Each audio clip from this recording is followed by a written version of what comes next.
Балалар кулыннан килмәгән эшләр белән мавыгырга ярата. Бу аларга үсәр өчен бердән-бер мөмкинлек. Әлеге гыйбарәнең авторы Италия балалар язучысы һәм журналист Джанни Радария моңа чын күңелдән ышанган. Исәнмесез, эфирда Белем дөньясы. Бүген без бурычлар һәм максатлар турында сүз алып барырбыз. Алдагы минутларда. Инглизчә сабуллашу. Татарстан чыгарылыш сыйныф укучыларының соңгы бердәм дәүләт имтиханы ничек узган? Ярты еллык планнар ни өчен Мәгариф министрлыгы җәмәгатьчелек фикереннән башка булдыра алмый? Цифрлы ярдәмче. Республика мәктәп укучыларына нинди яңалыклар әзерләгәннәр? Татарстанда бүтін Россияда кебек үк бердәм дәүләт имтиханнары тәмамланды диярлек. Төп периодтагы имтиханнарның соңгысы инглиз теле иде. Дөресрәге, инглиз теленнән имтиханның икенче сөйләм өлеше. Республикада әлеге дәүләт аттестациясен уздыруга 50дән артык кабул итү пункты оештырылды. Имтиханны барлыгы 2500-гә якын чыгарылыш сыйныф укучысы тапшырды. Олар арасында быел мәктәпне тәмамлаучылар гына түгел, имтиханнан башка телләрне сайлаучылар да булган.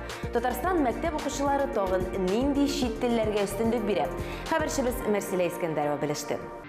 Ниһаять, чыгарылыш сыйныф укучылары өчен бу җәйнең авыр этаплары ахырына якынлаша. Чыннан да, быел мәктәпне тәмамлаучылар өчен аеруча авыр ел булды. Укуның дистанцион режимга күчүе, быдиларның бер айга кичектерелүе әлбәттә аларны нык борчыды. Әмма шуңа да карамастан укучылар кәефләрен төшермиләр. Имтиханга әзерлек 2 ел дәвамында барды.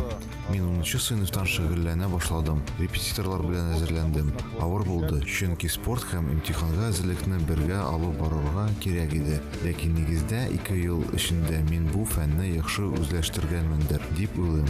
Һәм бүген имтихан тапшырырга тулаем әзер. КФУга укырга керергә телим. Казанның 139-нчы гимназиясендә инглиз теленнән имтихан башлануга санаулы минутлар гына калып бара. Белүегезчә, бу сайлап алу фәне. Кемнәр киләчәктә тормышын чит телләр белән бәйләргә тели, шулар гына аны тапшыра. Андыйлар бик күп. Инглиз теленнән имтихан тапшыручыларның гомуми саны 2163. Шуларның 2056-сы быелгы укучылар, 99-ы исә узган елны мәктәпне тәмамлаучылар. Калган 7 укучы урта һөнәри белемлеләр. Без мәктәптә сынау имтиханнарын тапшырып карадык. Күбесенчә үзебез өйдә әзерләндек. Мин онлайн мәктәптә шөгыльләндем. Төрле вебинарлар карадым. Миңа булай күпкә уңайлырак булды. 139-нчы гимназиядә имтихан тапшыру өчен барлыгы 20 аудитория. Шуларның 12-се әзерлек аудиториясы. Анда имтихан материалларының тулы комплектын бастырып чыгару технологияләре кулланыла. Калган 8 аудиториядә имтихан тапшырылачак. Имтихан материалларын сканерлау һәм файлларны тапшыру штабта башкарыла. Җавапларны язу өчен махсус аппарат программа чаралары кулланыла. Биредә 100-гә якын хезмәткәр эшли. Бу ел әлбәттә катлаулы булды. Шулай да укучылар әзерләнгәннәрдер дип уйлыйм. Чөнки аларның өстәмә айлары бар иде. Кичә алар язма өлешне инде тапшырдылар. Мөгаен үзләрен тикшергәннәрдер. Һәм бүген алар телдән имтихан тапшыралар. Һәм бу аларның беренче генә имтиханы түгел. Алар инде имтиханны яхшы тапшырырлар дип өметләнәм. Имтихан 2 өлештән тора. Беренчесе имтиханны язмача тапшыру. 3 сәгать дәвамында бара. Бу өлештә укучылар барлыгы 80 балл җыя алалар. Икенчесе имтиханны телдән тапшыру. Әлеге этап нибары 15 минут бара. Монда исә 20 балл тупларга мөмкин. Башка чит телләрне дә үзләштергән укучылар бар. Немец, француз, испан телләреннән дә бердәм дәүләт имтиханнары үтте. Немец телен 29, француз телен 11, испан теленнән 1 укучы быди тапшырды. Быел үзенчәлекләр әлбәттә бар. Коронавирус йогышы булу сәбәпле. Укучылар метр ярым дистанциядә утыралар. Битлек һәм перчаткаларда барысы да. Укучылар да, укытучылар да. Гимназиядә имтиханга әзерлек этабын Татарстан Мәгариф һәм фән министры Рәфис Бөрханов килеп күрде. Укучылар белән аралашты, кәефләрен сорашты. Барлык аудиторияләрне дә карап чыкты. Нәтиҗәләр былтыргы ел белән чагыштырганда, менә бу 4 фән буенча информатика, география, әдәбият, рус теле буенча 3 фәннән былтырга караганда югарырак, ул география, рус теле, әдәбият. Инде информатика буенча аз гына кимрәк, бәлки әле без өстәмә группалар имтиханны биргәч, ул да киләсе елга былтыргы нәтиҗәләр белән минемчә бер тигез булыр. Рәфис Бирханов бүгенге шартларның имтихан бирүгә бернинди комачаулыгы юк икәнен искәртте. Чөнки оештыру этабы 100% әзерләнгән. Һәр бала күз уңында тотыла. Бер айга озайтылган сынау имтиханнары инде тәмамланды. Бар тырышлыгын куеп әзерләнгән укучыларга тиешле балларын күреп сөенергә насыйп булсын. Киләчәктә үзләре сайлап алган югары уку йортларында укып, теләгән белгечлекләренә ия булсыннар. Соңгы ярты елда мәгариф өлкәсендәге төп юнәлешләр нидән гыйбарәт булды һәм алар ничек тормышка ашырылды? Бу хакта Татарстан мәгариф һәм фән министрлыгы каршындагы иҗтимагый советта сөйләштеләр. Әлеге утырышлар традициягә үрелә бара, әмма шулай да алар зур әһәмияткә ия. Министрлык җәмәгатьчелек карарына һәр ярты ел саен төп бурыч һәм максатларны чыгара. Татарстанлылар үзләре тавыш бирә, яисә башка әһәмиятлерәк мәсьәләне тәкъдим итә ала. Бу балалар бакчасында урыннар санын арттыру, белем бирү йортларын ремонтлау, белгечләрнең квалификацияләрен күтәрү. Аерым алганда бурычларны сайлау буенча дәүләт хезмәтләре порталындагы онлайн сораштыруда 5000-нән артык кеше тавыш биргән. Әлеге эшкә шулай ук белгечләрне һәм җәмәгать эшлекләрен дә җәлеп итәләр. Татарстанлылар нинди бурыч һәм максатлар сайлаган һәм алар тормышка ничек ашырылган? Бу хакта киләсе репортажда. 3 яшькә кадәрге балаларны мәктәпкәчә белем бирү оешмаларында урыннар белән тәэмин итүне 20 меңнән 23 меңгә кадәр арттырырга планлаштыралар. Татарстан мәгариф һәм фән министрлыгының иҗтимагый совет утырышында шулар һәм башкалар турында фикер алыштылар. 104 өстәмә белем бирү оешмасының 129 аерым торучы бина яки биналарның бер өлеше бар. Ә 50 өстәмә белем бирү оешмасының үз бинасы юк. Алар гомуми белем бирү оешмаларында урнашкан. 2019 елда 53 белем бирү оешмасының агымдагы ремонтына 10 миллион сумнан артык акча тотылган. 2019 елда капиталь ремонт 6 бинада булган. Буа, Биектау, Зәй, Алабуга, Түбән Кама районнарында һәм Казан шәһәренең авиатөзелеш районында. Иҗтимагый совет утырышы онлайн форматта узды. Һәр вәкилнең чыгышыннан соң аңа сорау бирү мөмкинлеге дә тудырылган иде. Ә сораулар тынмады. Һәр сорауга да тиешенчә җавап бирелеп барды. Хәзер мондый глобаль үсеш шартларында белем бирү оешмалары саны арта. Без чыгарылыш сыйныф укучылары эшсез кала дип әйтә алмыйбыз. Бердән бер нәрсә, бәлки нинди дә булса сәбәпләр аркасында күпмедер вакыттан соң алар эштән китәргә карар кылырлар. Әмма белем бирү оешмаларын тәмамлагач, аларның һәр кайсының исемнәрен эшкә керәчәк оешмаларга беркетәләр. Ә утырышның төп яңалыгы исә Татарстан Республикасы дәүләт хакимияте башкарма органнарының максатларын һәм бурычларын халык алдында формалаштыру. Аларның үтәлеше иҗтимагый контроль проектын гамәлгә ашыру булып тора. Элегрәк проект кысаларында халык экспертлар белән бергә 2020 елга Татарстан Республикасы мәгариф һәм фән министрлыгы өчен бурычлар формалаштырган иде. Татарстан Республикасы дәүләт хезмәтләре порталында бурычларны сайлау буенча онлайн сораштыруларда 6000-гә якын кеше катнашкан. Милли проект кысаларында яшь ярымнан алып 3 яшькә кадәрге балалар өчен өстәмә чаралар булдыру буенча чаралар гамәлгә ашырылачак. Хәзерге вакытта Татарстан Республикасы Министрлар Кабинетының 983 номерлы күрсәтмәсе расланган. Алар тарафыннан финанслау күләме 22 мәктәпкәчә белем бирү оешмасы төзелеше билгеләнгән. Финанслау күләме 5 миллиард сумнан артык тәшкил итә. Шул исәптән 1 миллиард 249 миллион сум Россия Федерациясе бюджетыннан. Барлыгы 5030 мәктәпкәчә урын булдыру планлаштырыла. Шул исәптән яшь ярымнан алып 3 яшькә кадәрге балалар өчен 2525 урын исәпләнгән.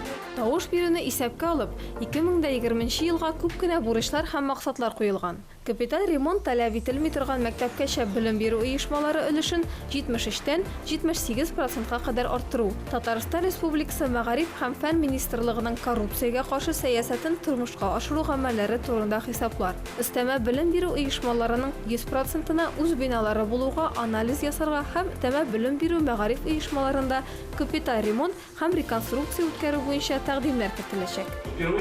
Мондый форматта беренче тапкыр без иҗтимагый совет җыябыз. Моңарчы беркайчан да мондый форматта җыелмадык. Әмма бу кутлаулы чорлар безгә яңа җиңел булмаган карарлар таләп итә. Бу безнең өчен яңа эш формасы. Без бүген 2020 ел өчен кайбер нәтиҗәләрне ясыйбыз. Шулай ук балалар иҗтимагый берләшмәләре эшчәнлеге аша балаларны социаль әһәмиятле эшкә һәм проектларга җәлеп итү өлешен 80%-тан 83%-ка кадәр арттыру да каралган. Муниципаль психологик, педагогик, медик-социаль үзәкләрнең һәм психологик, педагогик хезмәтләрнең эшчәнлегенә анализ ясарга һәм аларның эшчәнлеген камилләштерү буенча методик тәкъдимнәр эшләргә, һөнәри белем бирү оешмалары заманча инфраструктура һәм яңа укыту лаборатория җиһазлары белән тәэмин ителгән квалификацияле кадрлар әзерләү өчен ресурс үзәкләре санын 37-дән 41-гә кадәр арттыру бурычлары да гамәлгә ашырылачак. Татарстан мәктәп укучыларының үз цифрлы ярдәмчесе барлыкка киләчәк. Ул нәрсәдән гыйбарәт? Бу хакта традицион кызыклы тәнәфес рубрикасында Нияз Рахман сөйләп үтәр. Сәлам дуслар! Бердән дәүләт имтиханнары ниһаять артта калды һәм буш вакытны бераз интернетта да булган вакыйгаларга да сарыф итсәгез була. Бу кызыклы тәнәфес сәхифәсе һәм без сезгә кызыклы хәлләр хакында сөйләрбез. Татарстан укучыларының ярдәмчесе барлыкка киләчәк. Республиканың цифры министрлыгы яңа кушымта әзерли. Ул мин укучы дип атала. Шунысы кызык, әлеге ярдәмче балаларга чыннан да файда китерәчәк диләр.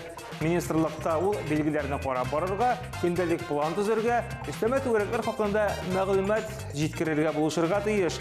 Эх, бу ярдәмче эшләре эшли торганда булса, алтын бәясенә тиң булыр иде.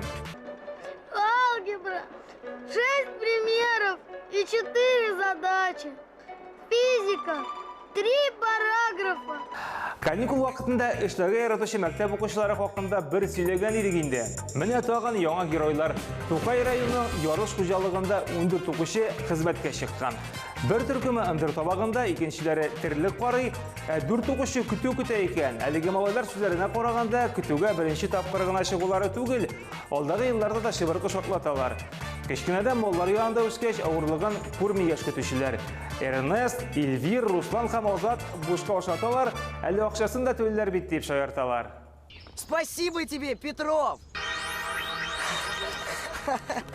Хыялны чынга ашырырга бер кайчан да соң түгел. Азнакай шәһәрендә яшәүче 88 яшьлек Флюра апа самолетта оча. Аның бу хыялын тормышка ашырырга кызы булыша.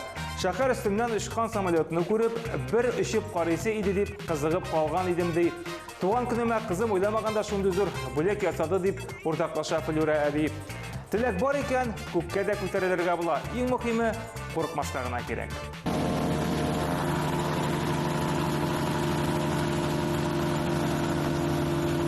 Новосибирск өлкәсенең Пессы дигән авылында 9-нчы сыйныф укучысы Юрий Крысов элемтә баганасы төзи. Аны да бу адымга шулай ук хыялы этәрә.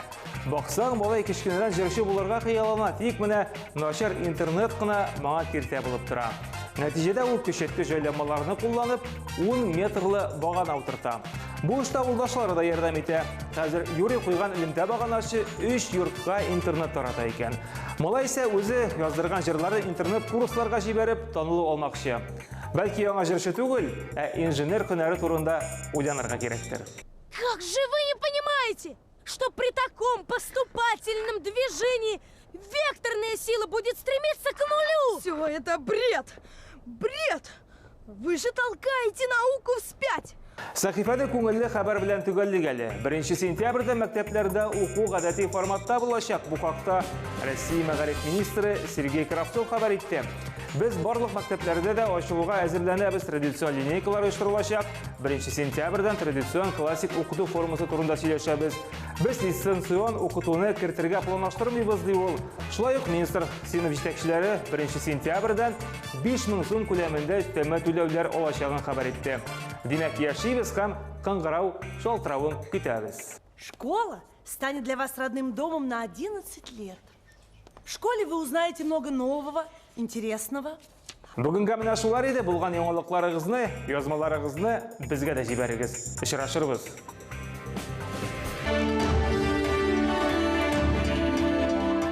Социаль челтәрләрдәге аккаунтларыбызда сездән дә мавыктыргыч язмалар һәм кызыклы комментарийлар көтеп калабыз. Керегез, тапшыларның кабатлауларын, сюжетка керми калган кадрларны һәм фотографияләрне карагыз. Цивилизациянең төп бурычы кешене фикерләргә өйрәтү дип әйтә иде Америка уйлап табучысы Томас Алва Эдисон. Сез дә әлеге гыйбарә белән килешәсездер дип уйлыйбыз. Киләсе очрашуларга кадәр.